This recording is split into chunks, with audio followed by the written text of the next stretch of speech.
The first time she lied to me, she did it with a laugh in her throat and glitter on her collarbone.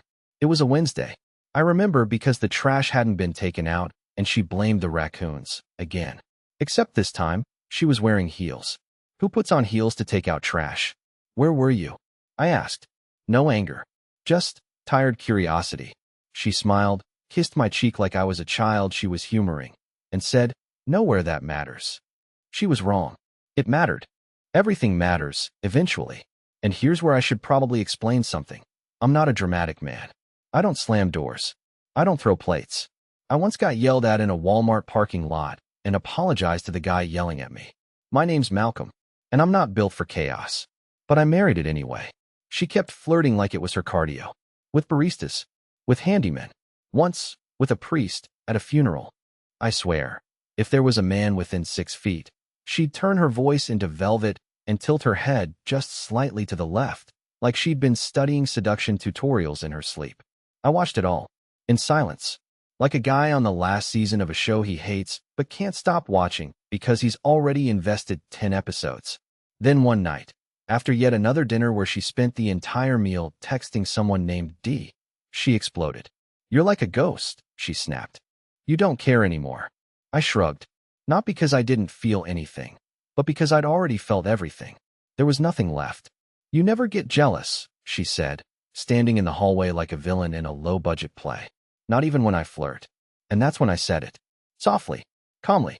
Why would I be jealous of my ex-wife? The words were still hanging in the air when she dropped her phone.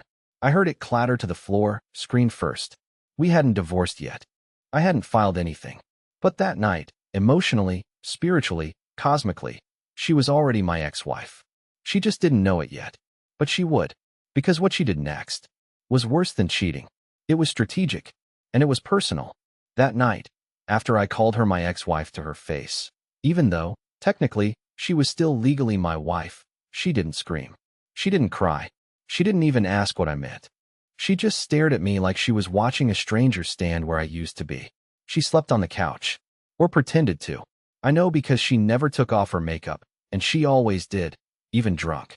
It was part of her ritual, as she called it. I don't go to bed looking like a ghost of myself, she once said. But that night, her eyeliner stayed. Her lipstick smudged. And her phone never left her hand. The next morning was silent. Tense. She was buttering toast like it owed her money. I poured coffee like I was sneaking it out of a crime scene. No words. Just the smell of burnt crumbs and the buzz of everything unspoken. Then she said it. So you think we're done? I didn't answer. Because if I opened my mouth, I was afraid I'd say too much. Or not enough. She nodded. Not like she understood, but like she was making a decision. One I wouldn't like. That was the last morning things were quiet. Later that week, I was looking for a receipt in her desk drawer. She always tossed junk in there. And I found a USB stick. It was labeled in her handwriting, "Do not plug in." Just that. No smiley face. No heart. Just those 4 words. And maybe I should have respected it. Maybe I should have walked away. But I plugged it in. Inside were folders. Not photos. Not tax documents. Not old college essays. Folders. Labeled by date. Some recent. Some stretching back 2 years. One of them was called Malcolm, if he ever finds out. I clicked it. My entire body went cold. Not scared. Not furious. Just frozen. Like my nervous system had unplugged itself. Inside were screenshots. Voice recordings. Edited videos of me. Little things, like me muttering in frustration at my laptop. Me sighing in traffic. Me pacing during a phone call. All labeled like evidence. June 14th, passive aggression. October 9th, mood swing over Wi-Fi. February 3rd, talking to himself. It was like she'd been documenting me. Not like a wife watching a partner fall apart, but like a prosecutor building a case. I closed the laptop. Sat there for 15 minutes. My heart wasn't racing. It was crawling, trying to hide somewhere deep in my ribs where it couldn't be hurt. She got home 2 hours later and smiled like nothing was wrong. I didn't say a word. I couldn't. Because now, I had a problem. If she'd planned that, what else was she preparing? I wasn't living with a woman anymore. I was living with a strategy. And somewhere in that apartment was the rest of the plan. For 3 nights after finding that folder, I barely slept. Every time I closed my eyes, I could hear the soft click of her phone camera the whisper of her voice recording something while pretending to hum along to a song. I started second-guessing every sound in the apartment, every drawer opening, every light switch flicking on. The place I used to call home now felt like a surveillance lab with scented candles. I thought maybe I was losing it, so I decided to test her. The next morning, I set a small paper under her bedroom door, a piece I had torn from an old notebook. I made sure it would move or wrinkle if she opened the door at night. When I checked it in the morning, it was gone. Not kicked aside, not torn, gone. Like someone had picked it up carefully and thrown it away. She acted like everything was normal. She made pancakes, hummed a song, asked me if I wanted to go to brunch that weekend. But the look in her eyes wasn't softness anymore. It was calculation. Every gesture, every word, felt choreographed, like she was performing in a play where I didn't know my lines anymore. That evening, I went back to the USB drive. I hadn't opened all the folders before. I was too shaken. But now I had to know how deep it went. There was one folder named Shared. I thought maybe it was synced from her cloud or some work project. Inside were dozens of files, voice recordings. I clicked the first one. It was me again. My voice, faint, distant, muffled through a wall. I was talking about my day to someone. Probably my friend, Andy, on the phone. Then another voice joined in, but it wasn't hers. It was a man's voice. Calm, cold, unfamiliar. "She's starting to believe you," he said. Her voice responded, quieter this time. "Good. He always does. He thinks he's the calm one." I froze. My breath caught somewhere between shock and nausea. I skipped forward in the audio. More of their voices. Conversations about me. My habits. My reactions. My weaknesses. At one point, I heard her say, "He'll break himself before he ever blames me." The man laughed softly and said, "Then it's working." I don't know how long I sat there, just listening to my own life dissected like a science experiment. I remember the room spinning, my fingers numb, the realization crawling across my skin. This wasn't just cheating. This was orchestration. Psychological sabotage. I didn't confront her that night. Instead, I copied everything from the USB to my laptop and hid it. Then I waited for her to come home. When she did, she was radiant, almost glowing. She brought takeout and wine, like we were fine, like we were just another couple trying to patch things up. She sat across from me at the table, smiling, asking how my day was, if I'd thought things through. I watched her mouth move and wondered how many of those smiles had been rehearsed in front of a mirror. Then she reached out, brushed my hand with hers, and said, "I'm glad we're finally getting back to normal." I smiled back. A perfect, practiced smile. "Yeah," I said quietly. "Me too." Inside, though, something had shifted. Whatever love or fear or confusion was left, it was gone. I wasn't living with Cassidy anymore. I was studying her. And for the first time since everything began, I decided I was going to play along.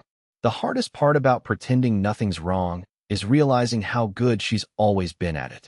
For a full week, I let her believe I was falling back into her gravity. I smiled when she smiled. I laughed when she made one of her fake little TikTok recipes and pretended to mess it up just so I'd come over and help. She acted like we were a couple again, all touchy, sing-songy, asking me dumb questions like, what would our baby's name be if we ever had a girl? Meanwhile, I was decoding a war plan. Every night after she fell asleep, and she did eventually sleep, even if lightly, I slipped out of bed and dug deeper into her files. Not just the USB anymore. I hacked into her cloud. She was sloppy with passwords. Reused one from our Netflix account. GR8 Lake Weekend 23. I guess even master manipulators get lazy with time. What I found made everything worse. Because the man in those recordings, the voice who sounded like someone reading a blueprint of my soul, wasn't some stranger she met at a bar. He was someone from my past. Someone I hadn't thought about in years. His name was Sawyer. Back in college, Sawyer was my roommate for a semester. We weren't close, not by a long shot. He was one of those guys who always made you feel like you owed him something. Smooth talker. Lived like life was a con, and he was always 3 steps ahead. We had one falling out. Over something so stupid, I don't even remember the details. All I remember is him saying, "People like you always get comfortable, Malcolm. That's when you lose." Apparently, he'd been proving his point ever since. Cassidy met him years after I did. Or so I thought. But now, digging through emails she thought she'd deleted and call logs hidden in a folder called Work Backup, I realized something darker. She knew Sawyer before she met me. All of it. The farmer's market meeting, the weird coincidences, the little things she remembered about me on our first dates. It was all rehearsed. She didn't bump into me.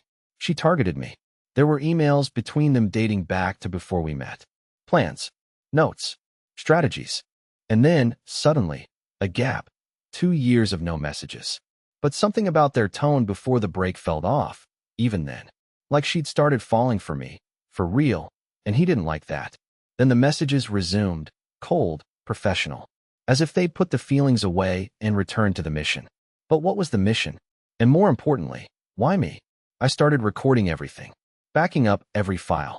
I sent copies to encrypted cloud storage. Printed screenshots.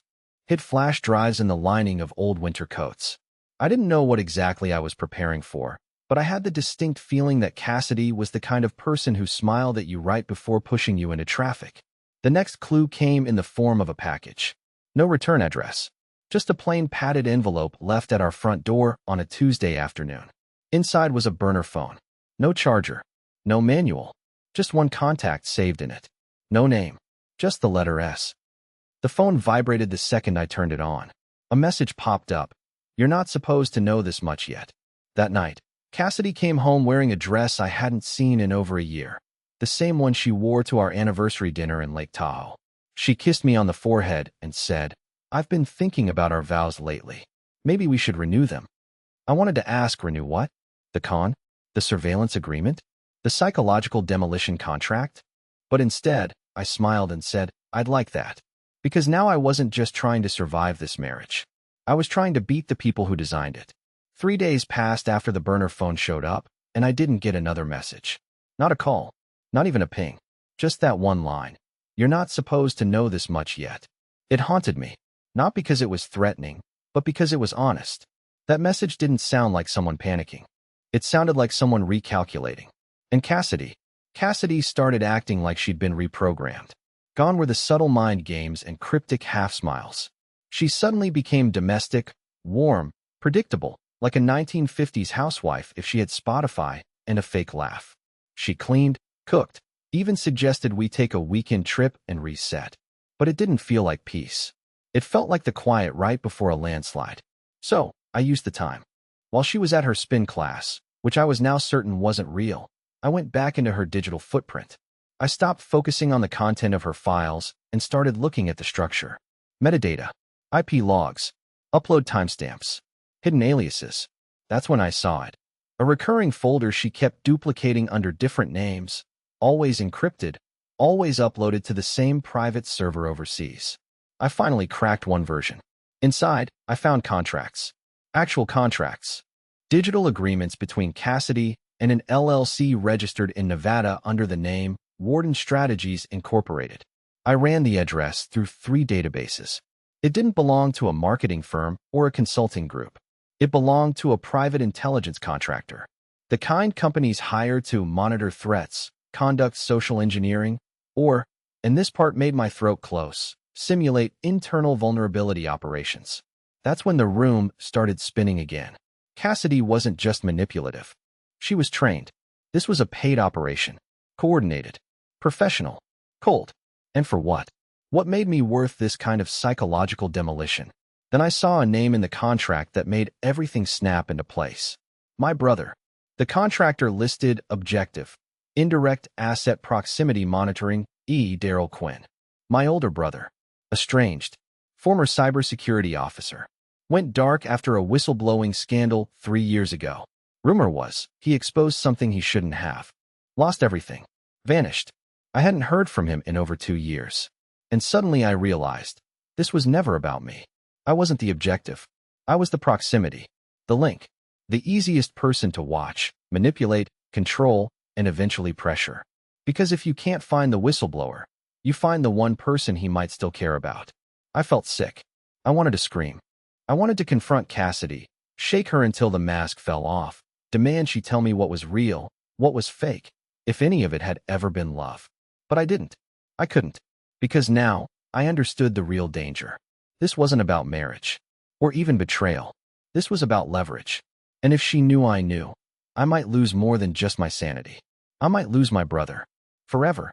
So I played along. That night, I told her she looked beautiful. We ordered Thai.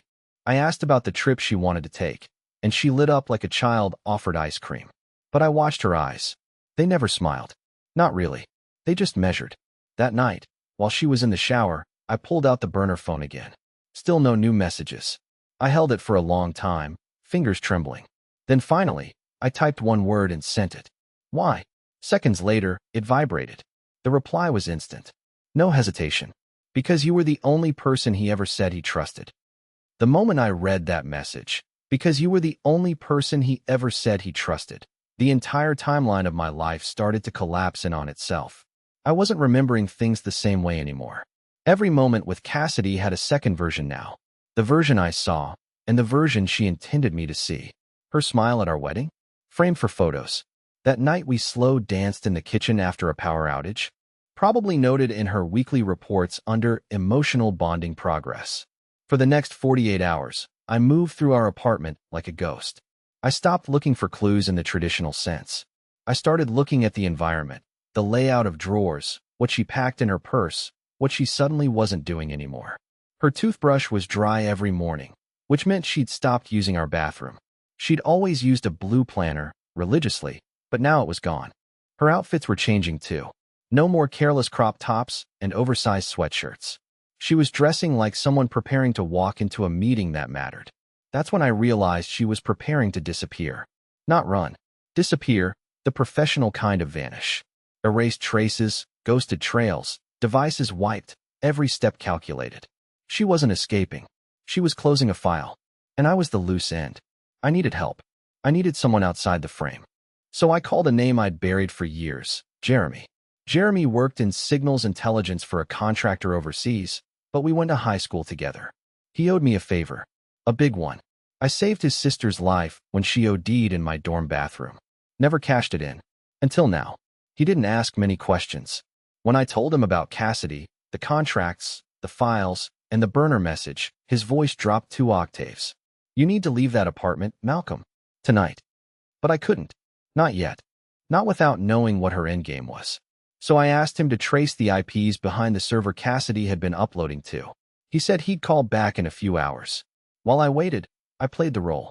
I made us dinner, lit candles, put on her favorite music. She acted like nothing was wrong, like we were 2 people healing a relationship, not cohabiting inside a high-stakes operation. When she excused herself to the bedroom to take a work call, I followed 5 minutes later and stood quietly outside the door. She wasn't talking to Sawyer. She was talking to someone new. I don't think he suspects, she whispered. I've controlled the pace. He still trusts me emotionally. Operationally, it's almost complete. Then a pause. Yes, I've got the backup drive. I'll clean the cloud tomorrow and initiate disconnection. Disconnection. They weren't just planning to delete files. They were planning to sever the entire narrative. I crept back to the living room before she opened the door. My heart was pounding, but I tried to look half asleep on the couch. She smiled at me again. That same fake smile, the one that used to feel like love. 2 hours later, Jeremy called. Malcolm, he said, I don't know who you pissed off, but these people are deep. The server she's been uploading to? It reroutes through 3 continents and lands inside a private vault hosted out of Geneva, Swiss. Military-grade privacy. I found one key name attached to it on a temporary registration cycle. I waited, breath caught in my throat. He continued, the account was registered to your brother. Silence. I couldn't even form a sentence. Not at first.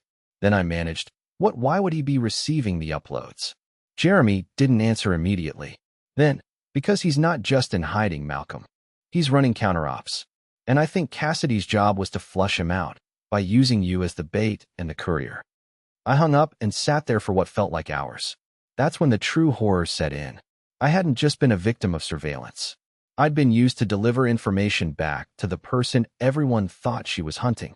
Cassidy wasn't chasing my brother. She was feeding him. But why? And more importantly, what happened when the feeding phase ended? That night, I watched her sleep. Peacefully. Like she hadn't just destroyed the concept of trust itself. And then I made the first irreversible choice since this all began. I opened her laptop. And I sent a message. Not to Sawyer. Not to Jeremy. But to the encrypted contact in her cloud labeled only with a red star. I typed, I know what she's doing. And I'm not playing anymore. 10 minutes later, the lights in the apartment flickered. The Wi-Fi dropped. My phone restarted on its own. And Cassidy sat straight up in bed, eyes wide open, like she'd just heard a shot go off in her dream. Cassidy sat up in bed like something had yanked her consciousness from sleep. No grogginess, no stretch, no confusion. Just instant, electric alertness. Her head turned toward the door, like she was expecting someone to walk in. I didn't move. I stood in the hallway outside our room, still holding her laptop, the same one she thought was protected behind 3 layers of military-grade encryption. She never imagined I'd go near it. I had. And the second I sent that message to the Red Star contact in her cloud, just 12 words typed and fired into a black hole, the entire apartment responded like it had a pulse. Wi-Fi dead. Lights flickered once, then again. A soft mechanical sound I hadn't heard before started clicking in the walls, like some dormant system had just reactivated. Cassidy didn't say a word. She walked past me without looking, opened the hallway closet, pulled out a small metal case I'd never seen before. It looked like a modem or a router, but bulkier. She flipped a switch on it, and suddenly all the lights went back to normal. The hum in the walls stopped. Then she turned to me, slowly, her face finally stripped of the fake softness she'd worn for the past 2 years like stage makeup. Her expression was neutral, controlled. Her voice, when she spoke, was terrifying in its calm. What did you send? I stared at her. You already know. She didn't answer. She just opened the case again, pulled out what looked like a wipe drive, a one-click secure erasure unit, and started walking toward her laptop. I stepped in front of her. If you touch this, I'll make sure every copy I've made hits 3 open forums before sunrise. Cassidy paused. Her lips didn't twitch. No anger, no fear, just assessment. Like she was calculating how many seconds it would take to break my arm, how loud I might scream, whether the neighbors would hear. And then, just as suddenly, she stepped back. You never were supposed to find out about Geneva, she said softly, almost like she pitied me. But I'll give you this. You held out longer than expected. Why me? I asked. Why him? Why this? She tilted her head slightly. Because you were the last piece of someone else's unfinished story. And some stories, Malcolm, don't get endings until they're rewritten from the inside. I didn't know what that meant, not exactly. But something in her voice, something in the way she said rewritten, made my chest tighten. You were never chasing my brother, I said slowly. You were working with him. She didn't deny it. Instead, she gave me the one look I'd never seen from her before, fatigue. Real, raw exhaustion. Like the weight of it all, the lies, the masks, the games, had finally pressed through the skin and reached the bones. Then she said it. What do you remember about that night in Baltimore? The question hit me like a punch through drywall. Baltimore. 10 years ago. A warehouse fire. An anonymous tip. A security breach that never made the headlines. I'd been in the city that weekend, visiting a friend. I remembered flashing lights, a smoke cloud over the harbor, streets closed off. But I hadn't thought about it in years. What does that have to do with anything? I asked. She walked over to the dining table, sat down, crossed her legs, and folded her hands. Everything, she said. That was the night your brother crossed the line. The night he made himself invisible. But he didn't destroy everything like he claimed. He left a fragment behind, a file. A single dead switch protocol. Hidden, fragmented, and unknowingly, he left it in the one place he thought they'd never check. She looked up at me. You. My heart slowed. My throat felt tight. I don't understand. Yes, you do, she said. He embedded the protocol into your personal metadata. Habits, locations, call rhythms, search behavior, emotional triggers. You were the carrier. You were the carrier. That's why they couldn't find it. That's why they hired me. And just like that, it all snapped into focus. I wasn't a pawn. I was the map, the lock, the key. And the second I sent that message tonight, I had triggered something none of them were ready for. Cassidy stood up and walked toward me. They're going to come now, she said. Not because of you. Because of him. Because they think I failed. Did you? She smiled, finally, but it wasn't cruel. It was sad. I don't know yet. We didn't sleep that night. Cassidy and I sat across from each other in the living room like 2 spies caught between wars, not sure which one of us had the bigger target on our back. Every hour or so, she'd check a secure line from her laptop. The messages were short, Urgent, coded. Reassignment paused. Protocol unstable. Asset compromised. Around 4 a.m., she looked up from the screen, her face pale. They pulled Sawyer out of the field. I didn't respond. I was still stuck on what she'd said earlier, that I was the carrier. That my life, unknowingly, had been the hiding place for something my brother wanted to bury so deep, even he forgot where he left it. But Cassidy remembered, or at least found it. And here's the strange part. She didn't betray me in the end. When she stood up and walked over to me, holding a black flash drive, the one that contained the reconstructed fragments of the dead switch protocol, she didn't do it like someone finishing a mission. She did it like someone handing over a confession. You can give this to them, she said. End it. Or you can give it to your brother and start something new. Either way, I'm out. I blinked. Just like that. She smiled faintly. I'm not proud of what I did to you, Malcolm. But I'm tired of living inside a file. For once, I want to live off the record. I didn't follow her when she left that morning. No dramatic goodbye. No fake tears. Just silence. The kind that doesn't beg for closure, because it is closure. She took only one small duffel bag and didn't look back. I didn't expect her to. 3 days later, Jeremy helped me route a secure signal to an unlisted location tied to an encrypted satellite relay. One that only one person on Earth could possibly still be watching. I sent a message. 6 words. I have the file. Call me. 37 minutes later, my phone rang. His voice was older, raspier. He'd been running too long. But it was him. Daryl. My brother. We talked for 3 hours. At first, it was just breathing, tears, pauses filled with memories we hadn't unpacked in a decade. Then we got to work. He explained everything. How he found something he shouldn't have. How he embedded the kill code inside my behavior pattern because it was the one data stream they'd never think to scan. Too messy, too human. He never meant to disappear. He meant to protect me. We agreed. No revenge. No leaks. We'd take the file and turn it into leverage. Real, clean leverage. Enough to cut through the bureaucratic fog that had chased him into the shadows for so long. Within 2 weeks, Daryl had a deal on the table. Full immunity in exchange for disclosure. Cassidy was granted unofficial amnesty for her cooperation. Sawyer vanished again, but this time, it wasn't our problem. And me? I walked away with something I never thought I'd have again. Peace. It took time. Therapy. Silence. Space. I moved cities. Changed numbers. Took a job that let me build things instead of destroy them. Most of my old life was packed in digital boxes, never to be reopened. Then, one day, I was walking past a flower stall on 6th and Delaney, and I saw a woman laughing over a broken bouquet. Red curls, chipped nail polish. Not Cassidy. Not even close. But for some reason I smiled. Not because I missed her, but because I didn't. I never heard from her again. No burner phones. No surprise visits. She disappeared like a breath in winter.